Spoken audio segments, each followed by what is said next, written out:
Thanks so much for joining us on this session. We're absolutely delighted to have you with us this morning to have a chat about something that I think is preoccupying us quite a bit at the moment. So, just a tiny little introduction. Today, I'm going to talk to you about AI and assessment and specifically the resources that we have available for you there. So, we're going to focus on the newly released 2026 assessment redesign framework and indeed the website we have to go with that and the course and so on. And Ken will give you a little tour around that in a few minutes. So today, it's not about panicking about AI and assessment, and it's not about focusing on cheating and negatives and things like that. What we're not trying to beat AI because I think we all sort of accept at this stage, whether we like it or not, it's pretty firmly embedded in our universities and indeed becoming more embedded in our society as well. So it's about trying to reapproach, I suppose, what we do and to make it work for us in this sort of new AI context we find ourselves in. So I'm just going to move it forward here. I have unashamedly borrowed the Mark Carney quote here. And I'm focusing in on the word rupture. So, he was talking about sort of more the global type of picture there, but I'm using the same term, the same analogy to refer to what's happening with AI. And really, I think the rupture bit is the fact that we don't have too much of a choice in this. So whether we like AI or whether we don't like AI, this is where we're at, and we're going to have to address it in some way or other. So I suppose one of our first steps is to be here and inform ourselves and just get involved in the conversations around it. And then maybe that can help to inform our decision making as we move forward. And just for clarity, AI hasn't just come along and broken assessment. All of these weaknesses, as we're calling them, they've already been there. But I suppose what's after happening now is AI has really brought them to the fore. And I'm talking about things like I've listed here. So over reliance on a single product. So asking students to submit one single thing without having any oversight of how they arrived at it or, how they got there. So that's always been there. And we're familiar with essay mills and things like this that have been used in the past. Well, AI has just made that a hell of a lot easier, for students to engage in misconduct when it comes to academia. And also this limited visibility of the process, all of these things have actually been there. And the problem we're hearing, with staff feeding back to us is sometimes people are stuck with legacy assessments when they inherit modules from others. And what exacerbates that is our processes for change are typically too slow to deal with the speed that the technology is evolving. And that's been a real problem for us. And it's not just us, it's actually throughout the education sector, to be quite honest. Any type of process for change is slow. And that's talking about making changes to your modules, making changes to your programs, to your assessments, and indeed even bringing in policies and things like that. The processes just take a really, really long time. And that has gone against us when it came to assessment, particularly for people who are stuck with an assessment that they didn't design. And for others, maybe they feel that, okay, I've always done this assessment, I'm not changing now. But the problem with AI is that it's actually forcing us into a space where we really do have to start rethinking it. So assessment all of a sudden hasn't just become a bit of an issue. We've always had these things and it's become more pronounced. I suppose it's the message here. Moving on to the detection tools. Again, I think we all know this, that we can't rely on them definitively. There's not definitive evidence here. And we have research, I suppose, peer reviewed research, a lot of it out there, to prove that the detection tools don't work. We've got national guidance coming from the AI Advisory Council, which was set up by the government. We also have advice coming in from HEA in their policy framework and so on. And we also have international guidance as well telling us that we shouldn't actually be relying on these tools. So if we're in this space where we still feel that it's okay to set our traditional assessment or an essay, for instance, and just rely on the fact that AI detection tools will solve the problem for us, we're in the wrong space, really, because that's not going to actually work for us. And I suppose this is possibly something it is contested. Some people will argue that, yeah, the detection is getting better. The problem with that is it's a little bit of an arms race because the AI tools are getting better as well. So we're better off not to be in this space and just to move more into shifting our thinking and shifting our approaches. And luckily, we actually are already engaging in this. We're moving from that more negative space where we're not trusting the students, and we have this culture of mistrust in the classroom, which I think we'll all agree is not really a healthy thing to have. We're moving into this more positive culture where we're trying to focus on transparency and have that open communication with our students around what is acceptable to us and what's not acceptable to us, and having visibility of the actual learning process. So instead of trying to monitor and engage in this sort of surveillance and the cheating side of it, we're trying to shift towards this more positive pedagogical approach where the students are partners with us and we're engaging in that sort of UDL type of ethos, where we're bringing them with us on this learning journey, and hopefully by engaging them in the narrative then that they will be sort of more on the same page as us in terms of having that integrity and having that sense of the positive culture of integrity in the classroom. Because, to be honest, students don't like when other students are cheating either. They would really prefer that everybody would have that sort of same message and the same type of ethos of transparency. Okay, and we'll talk about literacy there in a second. So, what's changed now? Why are we all of a sudden jumping on this? Well, the answer is we're not really all of a sudden jumping on this. We've been shouting from the rooftops for quite a while. But what we're finding when we're working in the AI space is when it comes to exam sessions, all of a sudden it becomes urgent and, we're being listened to. And I'm not speaking about you in terms of lectures on the ground. I'm talking about people, involved in processes of change, that we're knocking on doors and saying, listen, we need to be able to change this. And they're sitting up more when it comes to exam sessions, and the voices become louder from students and indeed from academic staff as well. In terms of the AI tools, we all know that the text outputs are fairly standard at this stage. So, yeah, of course, students can, just get AI to write a full essay or a full project for them. But now the code has improved significantly, and access to more advanced type of tasks and processes has become very, very standard. Annotated answer sheets, it can actually produce handwritten answer sheets where it's showing a process, and you can ask AI to build in errors and mistakes to reflect your ability level and things like that.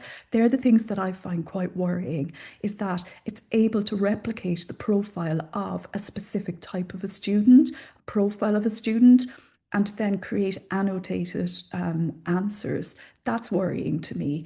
And we know the rest of it, multimedia outputs, the reflective pieces I put in there. And I have spoken about this a few times before, where I did have a psychology lecturer who emailed me, and he just said, look, Hazel, I fundamentally disagree with you saying that reflective pieces are medium risk in terms of sort of a risk level.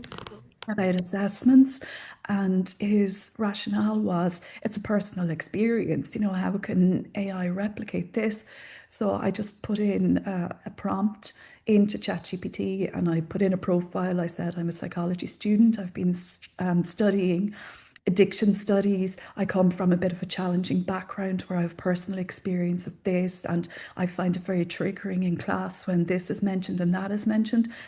But I need to write a reflective, journal over 12 weeks. Can you help me with that? And it produced a full 12-week journal with quotes, with everything, all about my personal experience when I was growing up and all of this. It invented the whole thing, which I shared with the psychology lecturer, and he was just he was very shocked actually with that. So we do have problems with these things, and we're not here today pretending that we have the answers to everything, because we certainly don't. But our real question here is, do the assessments we set actually measure what it is we want our students to know and to do? Are they a valid measure of what we're asking of our students? And that's the real question we need to be asking ourselves. Okay, so these are our core principles of assessment redesign. You'll find these in the framework. Um, so validity, again, the very first thing, we need to just stand back and say, well, what is it we want from our students? What do we want them to know? And if it is knowledge replication, then, get yourself into the exam hall where you're asking them to just, reproduce knowledge. Whereas if it's application of knowledge and you're focusing on higher order skills, then you can think about different types of assessments where you possibly would have more nuanced or more innovative type of approaches to it. But we do also have these questions around equity. So making sure we're not asking students to use tools that everybody doesn't have access to, like paid versions of specific tools that may be specific to your discipline area and things like that. So at the moment, we do have Copilot. It's not a paid version. It's just part of our Microsoft suite, and it's the Copilot chat. And Damien indeed knows a lot more about that. So if there are any questions around Copilot, do please get in contact with Damien. The transparency and clear communication, I think, is absolutely vital. And we'll talk about that in a second in terms of a more holistic approach where it's coming from a program rather than an individual, because every individual telling students to do something different is not sustainable. And indeed, it's not really good practice in terms of the student experience. And we have a lot of feedback around that, where the students find that difficult. Being given mixed messages is the term we hear all the time. And I think the alignment has really got to do with your learning outcomes, making sure that we know exactly what it is we're asking our students to do. The process-based learning, we hear an awful lot about this. So process-based assessments are, it's about the journey. It's not just about what they're submitting at the end.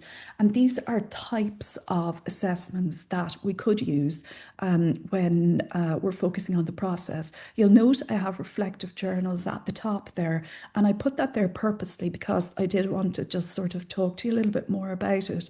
So if we are using reflective journals, some of the strategies we could use is to ask them to include sort of multimedia outputs. So for instance, to record some audio of themselves, talking about what it is they're supposed to be doing, or including little video clip or little blog entries, or indeed images, photographs showing, how they arrived at, the place they arrived at. So we can use a reflective journal, but not just as a text-based one, perhaps, if you did want to sort of have that extra level of mitigation, I suppose, in there. I think the other ones speak for themselves, but we do need to think about smarter structuring of our assessments where we're not intensifying the workload in terms of our marking, because people struggle with that already. And we'll be talking about that more in a couple of minutes. But it's about having more checkpoints and templates where they can tick off boxes when tasks are finished, as opposed to you having to be going into sort of lengthy marking processes for each stage of whatever it is you're doing.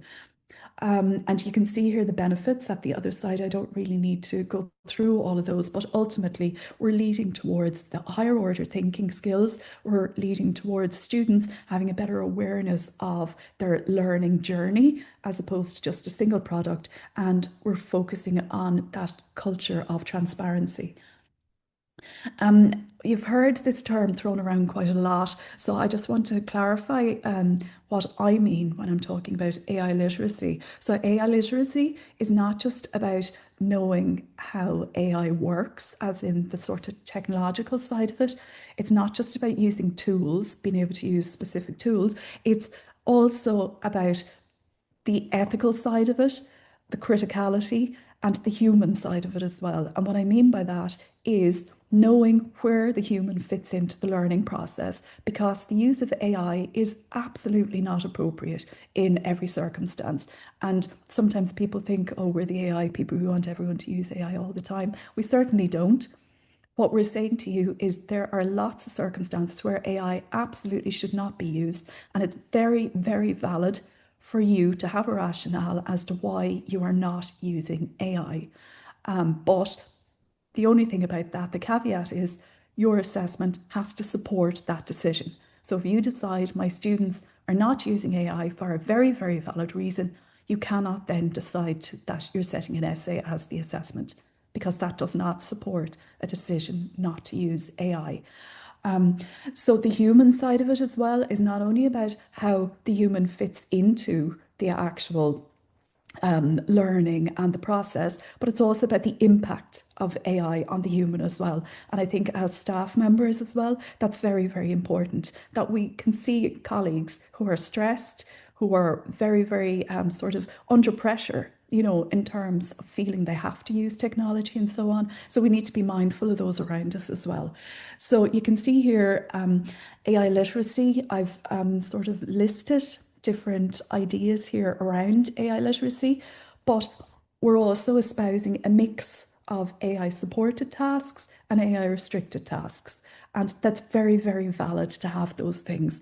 And indeed, the University of Sydney approach, they have hurdle modules and indeed hurdle assessments where these are highlighted as spaces that the students have to pass. So, for instance, a hurdle module could be one that's testing knowledge and it's in an exam hall, and that's used almost as a benchmark of the student's skill level or knowledge level. And then it can be used to sort of benchmark against the other work they're doing that may use AI and so on. So there's lots of research around there on that. And indeed, the Corb and Lou Bridgman are doing an awful lot on that, and Philip Dawson as well. So in terms of strategy, multi-stage tasks. So if you are setting an essay, you could decide that the first stage is I want a proposal. So I want to see the plan. What's your plan about this? Then you could have a draft where they're showing you how the different sections will fall, roughly what will go into the different sections. And you can have checkpoints in your VLE where they're ticking off boxes where they've met those different criteria. And you're showing the evolution of thinking. And you might, at the end of it, have some sort of a little presentation about how they came to their conclusions and so on. Oral components there, you can see here that you, and indeed Damien was talking about a workshop he did earlier on in the week around oral types of assessments. So we'll possibly have more training coming up on that later on. And also things like reflective elements, collaborative work, working with others makes it much more difficult to rely solely on AI, and also talking about authentic problems. And this brings it into the higher order thinking sort of framework as well. And really, it's about the visibility again of our learning process. Getting on to our large cohorts, and this is something that comes up quite a bit with us. So what we're doing here is trying to focus on smarter structuring and using the tools within your VLE to support you in this regard as well. So for instance, our staging we've just spoken about, where we can have proposals, progress checkpoints and final submissions and auto acknowledgements within your VLE. Then the targeted prompts, you could have prompts like explain a key decision you made while you were doing this and why did you make that decision. So it has to be about their thinking and they're justifying their own individual process rather than everybody having the same answer. Or you can put a question in there that could be about what was the most challenging aspect of this assignment? Why did you find that the most challenging? How did you deal with that challenge? So these are the sort of targeted type of prompts. Random sampling is a good one because the whole group has to be prepared. And then within a class or after a class, you can pick random individuals each time and decide that they're the ones you're going to have a short chat with or a very brief Q&A during the class where you pick on individual people and random people can be selected each time. So everybody has to be prepared for it. The personalization at scale is about your local context. So, for instance, you could ask them about a specific topic that you discussed in the class the previous week, or a specific case study you worked on in week 4, or it could be, a scenario or something very, very specific that they would have to have been involved in the class for. So that's about personalization at scale. And then the rubrics, showing the marking rubric and indeed involving the students in designing the marking rubrics and showing them that the process is being rewarded, the progression of being able to show the progression of thought, the progression of learning is being rewarded in the marking rubric at the end. The checklists are a good idea as well when you've got large cohorts.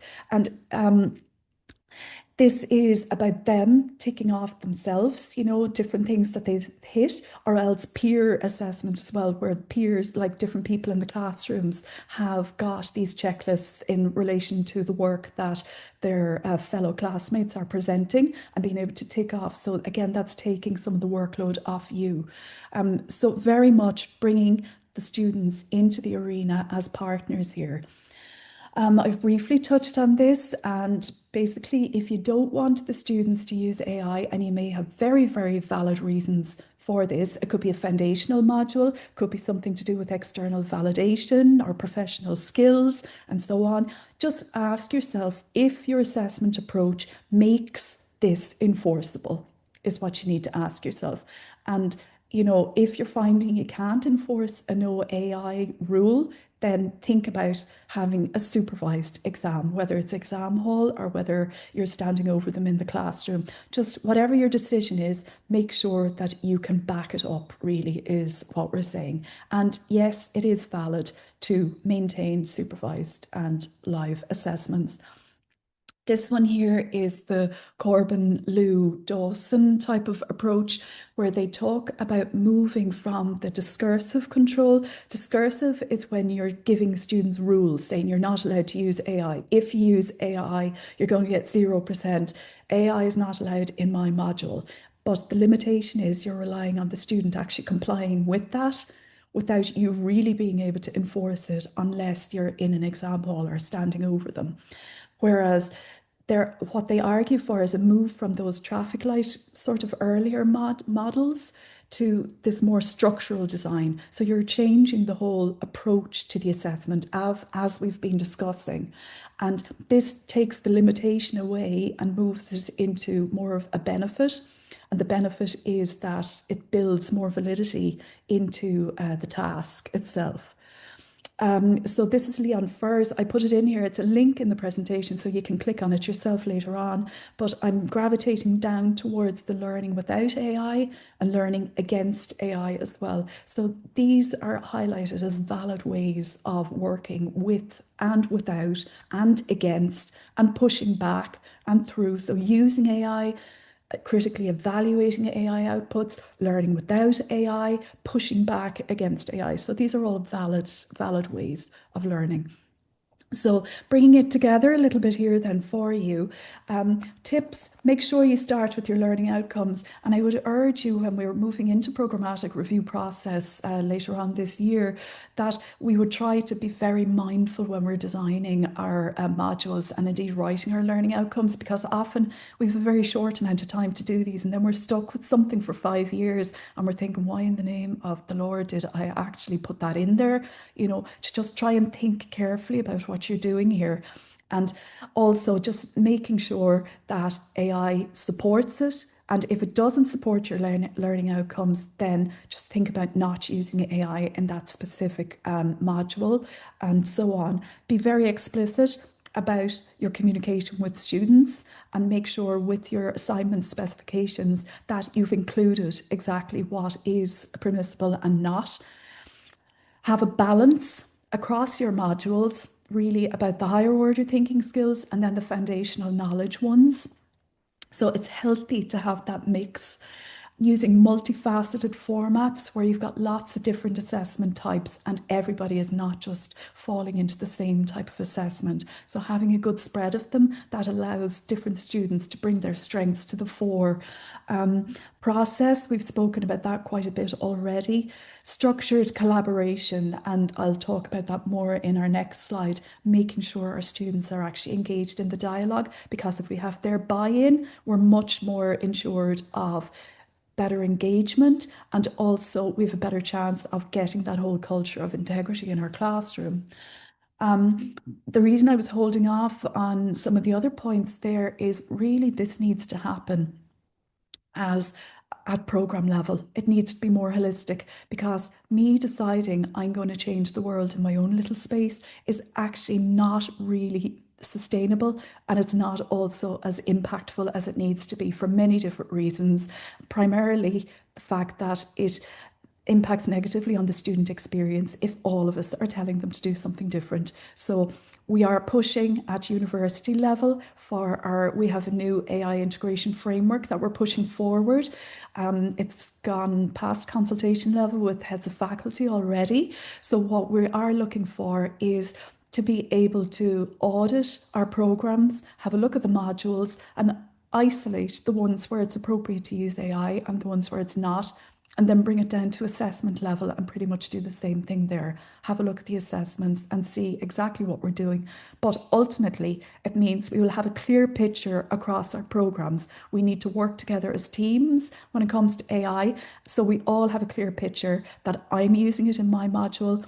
Damien may not be in his, Ken might be in his, and so on. But we have a clear strategy for each of our programs, and then the messaging is very, very clear for the students as well. And then if it's embedded in our programmatic review process, then we have our quality assurance and stuff built into that, because we would need to have our statements around what our approaches to AI integration are. And make no mistake, the next time we go to review, there won't be a review panel who's not asking about AI. So we do need to actually go through our motions here and make sure we have a very clear picture about what we're doing here. All of this is absolutely great in terms of, and I hate this word, the vision, yeah, but let's talk about reality here. Reality here is that we need resourcing. We need support to be able to do this. I think we'll all agree we're overburdened already. People who have large cohorts of students have a significant amount of work here. So we are working on that behind the scenes. We're pushing to see if we can get some allocation for an AI assessment champion on each program, where maybe there could be an hour on their timetable and so on, to keep an eye on the assessment across the program. And we're shouting from the rooftops that staff need time to be able to adapt and to change. So just in case you feel that we're thinking that this can all just happen overnight and, ta-da, it's done. That's not where we're coming from at all. I'm possibly one of the strongest advocates you would have for resourcing. Anybody will tell you that I'm constantly shouting about it at Academic Council and anywhere else, nationally, internationally. Anyone who listened to me, I'm bringing this forward as a reality. So I'm on your side when it comes to this. These are some of the resources, and I'll hand it over to Ken to give you a little look around this. The assessment redesign framework, look, it speaks for itself, really. The QR code is there. I also circulated that to all staff during the week, so you should have access to it.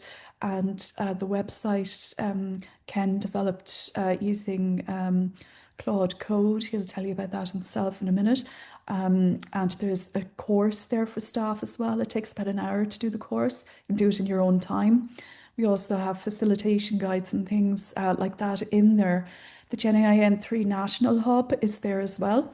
So this is really good. We lead out on this, and Ken looks after the website. We've lots of guest blogs. We've got news summaries. So anything that's happening in AI, we've got the summaries up there to give you an overview and the key points of what's going on. We also have reports. So anything that's coming out nationally and internationally, the summaries there for you to dive into as well. And then we have our manifesto for Gen AI in higher education, which is 30 statements. And we have got a crowdsourced publication coming out on that.